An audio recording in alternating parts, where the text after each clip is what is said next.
আমাকে বলেছো, আমি পিসিমণি রেখে দিয়েছি তালশাঁস তোমার আর আমার। তাহলে তালশাঁস কই? তাহলে আমি বাজার থেকে বাড়ি কিনে আনবা, তুমি খাবে? না, আমি আজ কালকেরটাই খাবো, আমার বাবা এনেছে বলে। আর দুজনকে ভাগ করে খেতে হয়। তা ভাগ করে সবই জানি খেতে হয়, তাহলে কই সেটা কই? আমার অর্ধেকটা কই? তোমার দেখ আমি বাজার থেকে একটা নিয়ে আসবো। আমার দরকার নেই, আমি কালকেরটাই খাবো। না, তুমি কানকে খেতে নেই, কানকে তুমি ওইটা সালায় তোমার হাতে আটা রাখবো, আমি আর একটা কিনে নেব। ও আচ্ছা, তাহলে ঠিক আছে।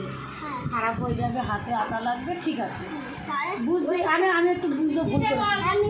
আমি একটা অনেক বড় না, অনেক আচ্ছা বসে বসে। আচ্ছা আচ্ছা, ঠিক আছে, আমার ভুল হয়ে গেছে তাহলে। ঠিক আছে, আমরা দুজন বড় বড় অনেক খাবো। আচ্ছা।